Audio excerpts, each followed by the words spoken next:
వాళ్ళ topic youth and marriage. Okay, ఎంతమంది యూత్తో చేయి చూపిస్తారా? 40 ఏళ్ళు లోపోళ్ళు. ఆహా, మీరే ఎక్కువ ఉన్నారు. వందనాలు దింపండి. ఓకే, ఎంతమందికి పెళ్ళిళ్ళు అయినాయో చేయి చూపిస్తారా? ఎంతమందికి పెళ్ళిళ్ళు ఇంకా అవ్వలేదో చేయి చూపిస్తారా? యూత్ కూడా పెళ్ళిళ్ళు అయిపోయినాయి ఏంటండి? ఓకే, వివాహం చేసుకోబోయే వాళ్ళకి అవసరమైన మాటలు. పెళ్ళిళ్ళు అయినోళ్ళు కూడా మీ జీవితంలో దిద్దుకోవచ్చు. మీ పిల్లల పెళ్ళిళ్ళ విషయంలో దేవుని చిత్తంలో వివాహాలు చేయడానికి దేవుని వాక్యములో ఉన్న సలహాలు, హెచ్చరికలు మనకు ఎంతగానో సహాయపడతాయి. ఆదికాండము 24వ అధ్యాయము. అబ్రహాము బహుకాలము గడిచిన వృద్ధుడై ఉండెను. అన్ని విషయములలో యెహోవా అబ్రహామును ఆశీర్వదించెను. అన్ని విషయములలో యెహోవా అబ్రహామును ఆశీర్వదించెను. ఆ ముందు అధ్యాయం చదివితే 23వ అధ్యాయము. శారా జీవించిన కాలము అనగా శారా బ్రతికిన ఏండ్లు 127. శారా కానాను దేశమందు మందలి హెబ్రోనును కిర్యాతర్బాలులో మృతి నొందెను. అబ్రహాము అన్ని విధాల ఆశీర్వదించబడ్డప్పటికీ అప్పటికి అతని భార్య అయిన సారాయి అంటే జగడగొండి, శారా అంటే జనములకు తల్లి. జగడగొండిగా ఉన్న సారాయిని జనములకు తల్లి అయిన శారాగా దేవుడు మార్చాడు. ఆ శారా అబ్రహాముకు విధేయురాలై ఇల్లు వాకిలి విడిచి రమ్మన్నప్పుడు అబ్రహాముతో పాటు ప్రయాణం చేసి విశ్వాసముతో ఇస్సాకుకు జన్మమిచ్చింది. ఇస్సాకు యవ్వన కాలములోనే, ఇస్సాకు వివాహము కాకముందే శారాయి మరణించింది. ఇప్పుడు ఎవరు మిగిలారు ఆ ఇంట్లో? అబ్రహాము, ఇస్సాకు. తండ్రి కొడుకులు ఇద్దరే ఉన్నారు. ఆ ఇంటిలో తల్లి లేదు. ఇంటికి ఇల్లాలు దీపం అంటారు. ఇంటిలో స్త్రీ లేకపోతే, ఇంటిలో అందరూ పురుషులే ఉంటే, బ్యాచిలర్స్ రూమ్స్ ఉంటాయి చూడండి, వెళ్ళి ఎలాగుంటాయో చూడండి. అల్లా కల్లోలంగా ఉంటాయి ఆ రూములు. ఆ గుడ్డలన్నీ ఏలాడుతూ ఉంటాయి, ఎక్కడ పడేసి ఉంటాయి. ఏంటంటే అందులో వంటగది ఉండదు సామాన్యంగా. ఎక్కడో చోట తింటారు, ఎక్కడో చోట ఏ చాప వేసుకొని పడుకుంటారు. ఇంటికి స్త్రీ ఎంతో ముఖ్యం.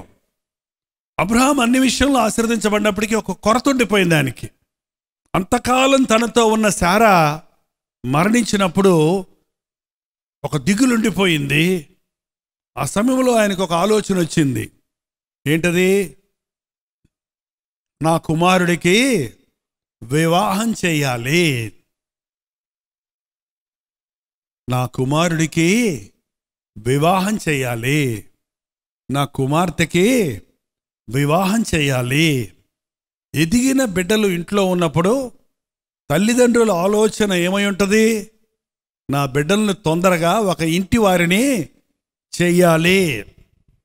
విచిత్రం ఏంటంటే కొంతమంది పెళ్లి చేయాలనే ఆలోచనతో ఉంటారే కానీ పెళ్లి చేస్తే నా కుమారుడు తన భార్యను పోషించుకుంటాడా, పెళ్లి చేస్తే నా కుమార్తె వెళ్ళి తన భర్తతో కాపురం చేస్తుందా అనే ఆలోచన లేకుండానే బిడ్డలను పెళ్లి చేసుకున్నట కొరకు సిద్ధపరచకుండానే పెళ్లిళ్ళు చేసి నానా రకాలైన ఇబ్బందులు పడుతున్నారు. మీ అమ్మాయికి పెళ్లి చేయాలనుకుంటున్నప్పుడు అమ్మాయికి వంట వచ్చో లేదో ఒకసారి అడిగి తెలుసుకోండి. ముందు బైబిల్ ట్రైనింగ్ లాగా వంట ట్రైనింగ్ ఇచ్చాక కానీ పెళ్లి చేయకండి. వండిందో వండలేదో ఆ ఇంటికి వెళ్ళాక. కానీ ఒక భార్యగా ఇల్లు చక్కబెట్టుకోవాలి, ఆహారాన్ని సిద్ధపరచుకోవాలి. ఈ రోజుల్లో బయట చాలా హోటల్స్ చాలా రకాలైన ఫుడ్లు అమ్ముతున్నారు. 3 కొట్లకు 4 కొట్లకు ఒక కొట్టు తినే కొట్టు ఉంటుంది. ఏంటండి, బిర్యానీ కొట్టో పకోడీలు కొట్టో, గారెలు కొట్టో, ఇంకా ఇంకా ఇతర దేశాల కొట్లన్నీ వచ్చేసాయి. పురుగులు పురుగులు పురుగులు మాంసమో ఏంటంటే శాండ్విచ్లు ఏంటేంటో తింటారు. కానీ అమ్మ వండిన వంట తినరు, భార్య చేసిన ఆహారాన్ని భుజించరు. అందుకనే ఊర్లో ఉన్న జబ్బులన్నీ ఇంట్లోనే ఉంటాయి. ఎప్పుడైనా సరే ఇంటిలో తిన్న ఆహారం అది ఆనందంగా కుటుంబంతో కలిసి భోంచేయటం అనేది దేవుని ఆశీర్వాదం. అది నీ భోజనం బల్ల చుట్టూ నీ పిల్లలు ఒలీవ చెట్ల వలె ఉందురు అన్నారే కానీ నీ పిల్లలు బైకులు వేసుకొని రోడ్ల మీద కొట్టుల చుట్టూ ఉందురు అని బైబిల్లో రాయలేదు కదా. నీ బిడ్డలు బైకులు వేసుకొని బయటికి పోయి తింటున్నారు అంటే నువ్వు ఇంటిలో వారికి చక్కటి ఆహారాన్ని సిద్ధపరచుకోవడం లేదన్నమాట. ఇంటిలో ఆహారం ఉన్నప్పుడు బయట తినాల్సిన అవసరం లేదు. కాబట్టి ఒక వివాహము అనే విషయం వచ్చినప్పుడు ఒక కుటుంబం ప్రారంభమవుతుంది. భార్య దొరికిన వానికి మేలు కలిగెను. కంగారులో చదివాడంట ఒక ఆయన పెళ్లిలో, భార్య దొరికిన వాడికి మేకు దొరికెను అని. పాస్టర్ గారు మేకు మీదే ప్రసంగం చేశాడంట, ఎందుకులే మళ్ళీ మార్చటం అని. అవును, భార్య కలిగి దొరికిన వాడికి మేకు దొరికెను. ఇక నీకు మేకు కట్టేస్తారు, నువ్వు ఎక్కడికి తిరగలేవు, నువ్వు ఎక్కడికి వెళ్ళినా మేకు దగ్గరికి రావాల్సిందే. నీ భార్య నీకు ఫోన్ చేసి ఎక్కడున్నారు, ఎప్పుడు వస్తారు, ఏం చేస్తున్నారు, టైం ఎంత అయింది తెలీదా అని మీకు వార్నింగ్లు ఇస్తుంది. భార్య లేనప్పుడు నీ ఇష్టం వచ్చినట్టు తిరిగావు పగ్గాలు లేకుండా. నీకు భార్య వచ్చిన తర్వాత జవాబుదారీ వచ్చింది, క్రమశిక్షణలోనికి వచ్చావు. నిజమే, మరి భార్య లేనోడు ఎటన్నా తిరుగుతాడు. భార్య బిడ్డలు ఉన్నప్పుడు ఇంటికి వస్తాం, భార్య అడుగుతుంది, ఖచ్చితంగా అడుగుద్ది. అడుగుతారా అడగరా? అడిగితే కోప్పడతారా? అడగటం మానేశాను అంద హామ. మానేకైనా నట్టకెళ్ళిపోతాడు ఆయన, మళ్ళీ రాడిహా. అడగండి. ప్రతి భార్య తన భర్తకి కావలిగత్తే, ప్రతి భర్త తన భార్యకు కావలివాడు. ఒకరికొకరు జవాబుదారీగా ఉండటానికే దేవుడి వివాహ వ్యవస్థను ఏర్పాటు చేశారు. భార్యాభర్తలు ఇద్దరూ కలిసి బిడ్డలను క్రమశిక్షణలో పెంచాలి, దేవుని భయభక్తుల్లో పెంచాలి, బిడ్డలను అదుపులో పెంచాలి. అది దేవుని యొక్క వ్యవస్థ, దేవుని కుటుంబ వ్యవస్థ. అబ్రహాముకు కూడా ఒక ఆశ వచ్చింది, నా అబ్బాయికి పెళ్లి చేయాలి. అప్పుడు అబ్రహాము స్థాయి ఎలాగుందంటే వెండి బంగారములు కలిగిన మిగుల ఆస్తిపరుడుగా ఉన్నాడు. అన్ని విషయాల్లో ఆశీర్వదించబడ్డాడు. ఒకప్పుడు యాత్రికుడిగా ఉన్నాడు కానీ ఇప్పుడు ధనవంతుడైపోయాడు. ఏంటంటే ఇప్పుడు అబ్బాయికి పెళ్లి చేయాలి. ఎవరిని చేయాలి? ధనవంతుల ఇంట్లో నుంచి మన స్థాయికి తగినట్లుగా అమ్మాయిని తీసుకురారా. మన దగ్గర ఉన్న బంగారం ఎంతమంది దగ్గర ఉందో వాళ్ళని తీసుకురా. మన స్థాయికి తగినట్లు ధనవంతుల దగ్గరికి వెళ్ళు, అమ్మాయిలను తీసుకురా అని అడిగాడా? ఇప్పుడు మ్యాట్రిమోనియల్స్ వచ్చాయండి. మీరేదో ఫీజు కడితే అందులో మీకు ఏ అమ్మాయి కావాలి, ఎంత కట్నం ఇవ్వాలి, ఇంకా విచిత్రం, మొదటి మ్యారేజ్ కావాలా, రెండోదండి ఇది. భార్యను విడిచి మరొకతను వివాహం చేసుకునేవాడు వ్యభిచారం చేస్తున్నాడు, విడివబడిన దానిని వివాహం చేసుకునేవాడు వ్యభిచారం చేస్తున్నాడు బైబిల్ చెప్తుంటే, రెండో పెళ్లి చేసుకుంటాను, మూడో పెళ్లి చేసుకుంటానంటారేంటి? అఫ్కోర్స్ భార్యాభర్తల బంధం, వివాహము, భార్య మరణిస్తే, భర్త మరణిస్తే, భార్య అయినా సరే భర్త అయినా సరే కావాలంటే మళ్ళీ పెళ్లి చేసుకోవచ్చు, తప్పులేదు. కానీ పెళ్లి చేసుకుంటే వారిని ఎడబాయకుండా ఉండాలి. అది వీడు పెళ్లి చేసుకున్నప్పుడు మళ్ళీ విడాకులు ఇవ్వడానికి ప్రయత్నించకూడదు. ఈ రోజున చాలా వివాహం విషయంలో అవకతవకలు చూస్తున్నాం. వివాహ పెళ్లి చేసే ఏర్పాటు విషయంలోనే చాలామంది దేవుని వాక్యానుసారమైన పద్ధతులను అనుసరించకుండా లోకానుసారమైన పద్ధతుల్ని అనుసరిస్తూ ఉన్నారు. అబ్రహాము కావాలంటే ఐగుప్తు రాజు దగ్గరికి వెళ్ళి, మీ అమ్మాయిని మాకివ్వండి, నేను కూడా మీ స్థాయికి వచ్చాను అంటే అగ్గగ్గలాడుతూ ఇచ్చేవాడు ఐగుప్తు రాజు. ఎందుకంటే ఫ్రెండ్ అయిపోయాడు, భయం అయిపోయింది. అబ్రహాం అంటే దైవజనుడు, దేవుని విశ్వాసి, దేవుని బిడ్డను గ్రహించాడు. కాబట్టి రాజుల దగ్గరికి వెళ్ళి ఒక అమ్మాయిని తీసుకొచ్చుకోవచ్చు. కానీ తానేం చేశాడో తెలుసా? ఈ స్థలంలో ఉన్న లోకల్స్ తోటి నాకొద్దు, నా రక్త సంబంధుల దగ్గరికి వెళ్ళు అని ఎవరిని పంపించారు? ఒక 10 మందిని పంపించారా? మేనమామల్ని, సాధారణంగా పెళ్లి చూపులకి వెళ్ళేవాళ్ళు మేనమామలు, పెదనాన్నలు, 4-5 బంధువులు వెళ్తారు. ఎందుకంటే 10 మంది చూస్తారు ఒక అమ్మాయిని, ఎందుకో మరి నాకు తెలీదు. ఎందుకంటే ఒకరు పొల్లేస్తే ఇంకో పొల్లేస్తే అది ఆగిపోద్దనేమో. ఒకరు కట్నం గురించి అడిగితే, ఒకరు చదువు గురించి అయితే, ఒకటి ఇంకోటి చెప్తే ఏదో చేసి 10 మందికి నచ్చాలంటే, నచ్చితే పెళ్లి కొడుకు నచ్చిద్ది అనుకుంటారు. మరి నాకు అర్థం కాదు. కానీ దేవుని పద్ధతి అది కాదు. 10 మందికి నచ్చటం ముఖ్యం కాదు, ప్రభువుకు నచ్చాలి. ఎవరికి నచ్చాలండి? నువ్వు చేసుకునే అమ్మాయి, నువ్వు చేసుకునే అబ్బాయి దేవుని చిత్తములో ఉన్న వ్యక్తిగా ఉండాలే కానీ మనుషుల చేత మెప్పులు పొందినవాడు అవసరం లేదు. చూడటానికి బాహ్యంగా, అందంగా, అలంకరణగా, లేక ధనంతో, సంపత్తో, మంచి ఉద్యోగంతో ఉండటం కాదు ముఖ్యం. దేవుని చిత్తం తెలుసుకోవాలి. కాబట్టి అబ్రహాం ఎవరిని పంపించాడు? తన సేవకుణ్ణి, ప్రధాన సేవకుణ్ణి పంపించాడు. ప్రార్థనాపరుడైన సేవకుణ్ణి పంపించాడు. ఒక్కడిని పంపించాడు. అబ్రహాం వెళ్ళలేదు. ఒకవేళ నేను చూస్తే ఆ అమ్మాయి నాకు నచ్చకపోవచ్చు, నా వెలిచూపుని బట్టి నేను మెచ్చుకోకపోవచ్చు, నేను చూడకూడదు. దేవుడి చిత్తం అన్నప్పుడు ఆయనే తెలియజేయాలి. కాబట్టి ప్రార్థిస్తుంటాను నేను ఇక్కడ, నువ్వు వెళ్ళి చూడు అని తన సేవకుడిని పంపిస్తే అతడు 10వ వచనములో, అతడు తన యజమానుని వంటలలో 10 వంటలను, తన యజమానుని ఆస్తిలో శ్రేష్టమైన నానా విధములైన వస్తువులను తీసుకొని పోయెను. మనకేంటంటే అమ్మాయి దగ్గర నుంచి ఏం తీసుకొస్తారా అని చూస్తామే కానీ అమ్మాయికి ఏమి ఇస్తామా అని ఉండదు.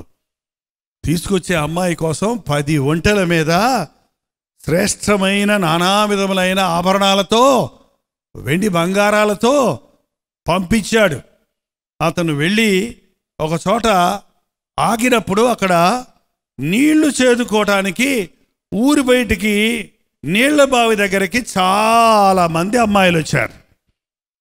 మరి ఇప్పటికీ పల్లెటూరులో పైపులు లేని రోజుల్లో, స్థలాల్లో, లేకపోతే ఒకే పైపు ఉన్న స్థలంలో బిందెలు పట్టుకొని ఊరి వెలుపలికి వెళ్ళి సాయంకాలం అయ్యేటప్పటికీ నీళ్లు పట్టుకొచ్చుకుంటారు. అక్కడ చాలామంది ఎవరు వస్తున్నారు, నీళ్లు పట్టుకోవడానికి వచ్చారు. వాళ్ళని చూడగానే ఏ అమ్మాయి పొడుగ్గుందా, ఏ అమ్మాయి జడ పొడుగ్గుందా, ఏంటండి, ఏ అమ్మాయి తెల్లగుందా, ఏ అమ్మాయి అయితే బాగుంటుందా అని ఆ పిల్లల్ని చూసి, వాళ్ళ ముఖాలను చూసి సెలెక్ట్ చేసుకున్నాడా? ఏం చేశాడంటే తను, చూడండి అక్కడ, ఒంటెలను మోకరింపజేసి 11వ వచనం, సాయంకాలమందు స్త్రీలు నీళ్లు చేదుకొని వచ్చు వేళకు ఆ ఊరి బయటనున్న నీళ్ల బావి యొద్ద తన ఒంటెలను మోకరింపజేసి ఇట్లనెను, నా యజమానుడుగు అబ్రహాము దేవుడవైన యెహోవా, నేను వచ్చిన కార్యము త్వరలో సఫలము చేసి నా యజమానుడుగు అబ్రహాము మీద అనుగ్రహము చూపుము, చితగించుము. నేను ఈ నీళ్ల ఊట యొద్ద నిలుచున్నాను. ఈ ఊరి పిల్లలు నీళ్లు చేదుకొనుటకు వచ్చుచున్నారు. కాబట్టి నేను త్రాగునట్లు నీవు దయచేసి నీ కడవను వంచుమని నేను చెప్పగా, నీవు త్రాగుము, నీ ఒంటెలకు నీళ్లు పెట్టదనని ఏ చిన్నది చెప్పునో ఆమెయే నీ సేవకుడైన ఇస్సాకు కొరకు నీవు నియమించినదై ఉండునుగాక. అందువలన నీవు నా యజమానుని మీద అనుగ్రహము చూపితివని తెలుసుకొందుననెను. ఒంటల్ని మోకరింపజేసి ఈయన మోకరించి ప్రార్థన చేశాడు. ఓ అబ్రహాము దేవుడా, అబ్రహాముకి ఇంటికి, ఇస్సాకుకి, నీ సేవకుడైన ఇస్సాకుకి నీవు చూపించిన అమ్మాయి ఎవరో, ఈ అమ్మాయిల్లో ఎవరో చూపించు. దానికి ఒక గుర్తు అడిగాడు. నేను కొంచెం తాగడానికి నీళ్ళు ఇమ్మని అడిగితే నాకు ఇచ్చి నీ ఒంటెలకు కూడా తోడి పోస్తాను అని ఏ చిన్నది చెప్పుద్దో ఆమె నీవు నా సేవకుడైన అబ్రహాము కుమారుడికి, సేవకుడైన అబ్రహాము కుమారుడికి నువ్వు ఏర్పరిచిన స్త్రీ అని ప్రార్థన చేశాడు. ఎవరన్నా నీళ్ళు అడిగితే ఇస్తారు కానీ ఒంటెలకు కూడా తోడిపోస్తాను అంటారా? ఎవరు అనరు సాధారణంగా. కానీ ఈయన ఒక గుర్తుపెట్టుకున్నాడు, ఇది అసాధారణమే, కానీ ఇందువల్ల నీ చిత్తం నేను తెలుసుకోవాలని అడుగుతున్నాను అని ప్రార్థన చేశాడు. అతడు ఇంకను మాటలాడుచుండగానే అబ్రహాము సహోదరుడైన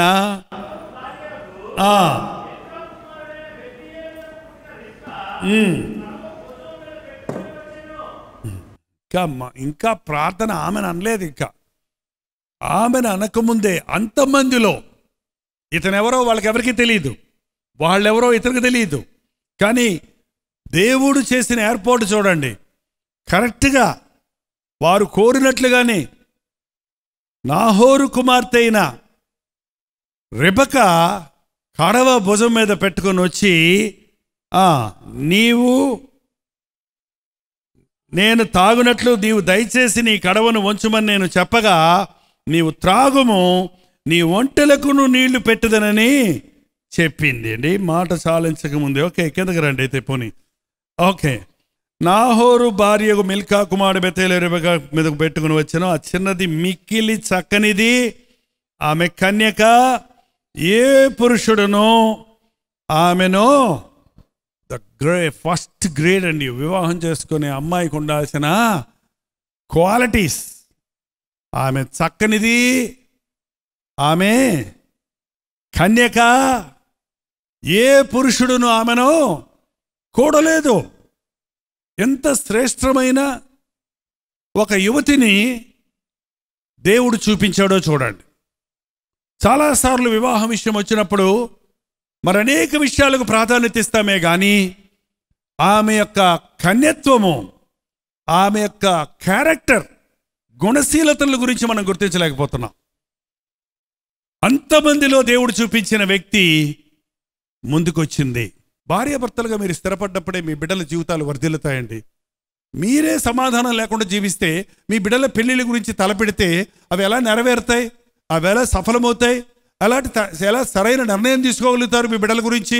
మొదటగా మీరు మీ కుటుంబ వ్యవస్థను సరిచేసుకొని భార్యాభర్తలుగా మోకరించి మీ బిడ్డలను ఒక ఇంటి వారిని చేయాలనే ఆశను ప్రభువు సన్నిధిలో పెట్టి ప్రార్థించండి. ఒకటే గుర్తు, ప్రార్థనతో సాగుతుంటే ఇరుకులో విశాలతను కలుగజేస్తాడు, అరణ్యములో మార్గాన్ని చూపిస్తాడు, నడి సముద్రములో నడిచిన నీ పాదాలకు నీళ్లు తగలకుండా నిన్ను నడిపిస్తాడు.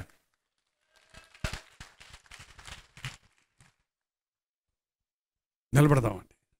ప్రతి ఒక్కరూ నిమిషం కళ్ళు మూసుకొని ప్రార్థన చేద్దాం. నా కుటుంబంలో నీవు ఉండాలయ్యా, నా బిడ్డల వివాహాలు నీ చిత్తంలో జరగాలయ్యా. ఈ 2 పాయింట్స్ మాత్రమే వాళ్ళు చేద్దామండి. మా దాంపత్య జీవితంలో నువ్వు తోడుండి మా కలహాలు, కలవరాలు, మా భేదాలు, విభేదాల నుంచి మమ్మల్ని విడిపించు నాయన. నా బిడ్డల వివాహాల విషయంలో లోకానుసారంగా కాక, శరీరానుసారంగా కాక, నీ చిత్తానుసారంగా మా బిడ్డల వివాహాలు చేయడానికి మాకు సహాయం చేయి తండ్రి. అబ్రహామోలే దేవుని చిత్తానికి నా కుమారుడు వివాహమును అప్పగించుటకు నాకు నేర్పించు అని ప్రార్థన చేద్దాం. ప్రార్థన. పరిశుద్ధుడా, ప్రేమగల్ల తండ్రి, ఒక్కసారి మమ్మల్ని చూడు నాయన. వచ్చే కుటుంబాలను చూడయ్యా, కుటుంబాలుగా రక్షించు నాయన. భార్యాభర్తల మధ్య భేదాభిప్రాయాలున్న కుటుంబాలలో పరిశుద్ధాత్మ కార్యాలు జరిగించుము తండ్రి. ప్రేమ సమాధానాలు దయచేయి నాయన. అవిశ్వాసైన భర్తను సంపాదించుకునే జ్ఞానాన్ని, ప్రార్థనని, అవిశ్వాసురాలైన భార్యను సంపాదించుకోగలిగిన విశ్వాసాన్ని, త్యాగాన్ని దయచేయము నాయన. కుటుంబాలు కట్టునాయన. మా కుటుంబాలను పాడు చేసే దురాత్మ శక్తులను, నరక శక్తులను నజరుడైన యేసుక్రీస్తు నామములో పారద్రోలుచున్నాము తండ్రి. మా గృహాలు సమాధాన నిలయాలుగా ఉండడానికి, పరలోకానికి నమూనాగా ఉండడానికి సహాయం చేయము. ఎదిగొచ్చిన మా బిడ్డలు లోకంలోనికి పోకముందే తమ ఇష్టానుసారమైన వ్యక్తులను సెలెక్ట్ చేసుకుని తప్పుడు మార్గంలో తప్పిపోకముందే మా బిడ్డలకు పెళ్ళిళ్ళు చేయాలన్న భారం మాకు దయచేయ్యా. దేవుని చిత్తములో మా బిడ్డల వివాహాలు జరగాలన్న ప్రార్థన దయచేయము తండ్రి. నీ చిత్తమును ఎరిగి నాయన వివాహ జీవితంలో ప్రవేశించినట్లు, దీవించబడినట్లు మా యవ్వనస్తులకి సహాయము చేయము. ప్రతి కుటుంబంలో దీవెన, ప్రతి యవ్వనస్తుడి భవిష్యత్తులో నీవు కలిగి ఉన్న తలంపులు నెరవేరడానికి, వారి వివాహములు నీ చిత్తములో జరిగి కుటుంబముగా వర్ధిల్లి దీవించబడడానికి సహాయము చేయము. నీ కృపలు మా మీద కుమ్మరించి నీ నామములో కూడి వస్తున్న మేమందరము నీ రక్తములో కడగబడిన వారిగా, నీ ప్రేమతో నింపబడిన వారిగా, నీ చిత్తములో అడుగులో అడిగేసి నడుచువారిగా నీ రాజ్య వారసులు కొనుటకు సహాయము చేయమని యేసు క్రీస్తు నామములో అడుగుచున్నాము తండ్రి.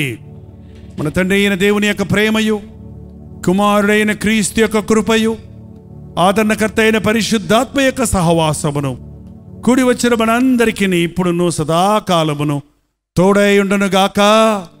ఆమేన్, ఆమేన్, ఆమేన్. స్తుతులివిగో నా ప్రభువా, ప్రియమైన నా దేవా. హల్లెలూయా, దేవునికి స్తోత్రం. బెంగళూరు పరిసర ప్రాంతాల్లో ఉన్న వారికి శుభవార్త. ప్రతిరోజు దేవుని వాక్యాన్ని అనేక భాషల్లో వింటున్న మిమ్మల్ని ముఖాముఖిగా చూడాలని, మీకోసం వ్యక్తిగతంగా ప్రార్థించాలని బెంగళూరు వస్తున్నాం.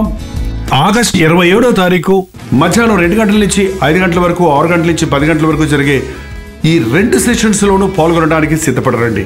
మిమ్మల్ని ముఖాముఖిగా చూసి వ్యక్తిగతంగా మీకు ప్రార్థించాలని, దేవుని వాక్యమును ధ్యానించి మనమందరం కలిసి దేవుని సన్నిధిలో ఆనందించాలని ఈ 1 డే గెట్ టుగెదర్ను ఏర్పాటు చేస్తున్నాం. రండి, కుటుంబాలుగా తరలి రండి.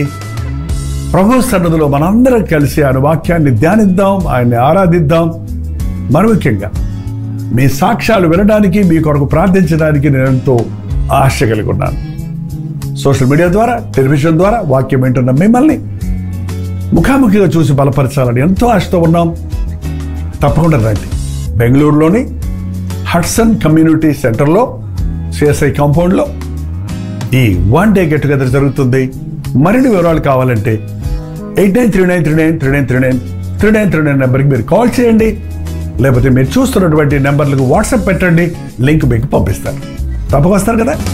మేలులకై స్తోత్రములు, దీవెనకై కృతజ్ఞతలు.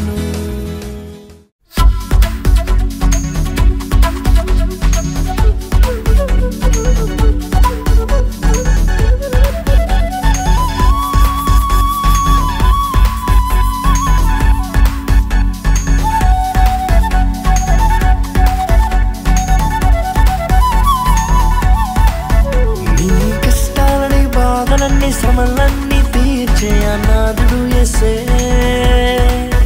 నీ కష్టాలని బాధలన్నీ శ్రమలన్నీ తీర్చే అనాథుడు యేసే. ఆది నుండి ఉన్నవాడు ఆ దేవుడు, అద్భుతాలు చేసేవాడు నా యేసుడు. ఆది నుండి ఉన్నవాడు ఆ దేవుడు, అద్భుతాలు చేసేవాడు నా యేసు.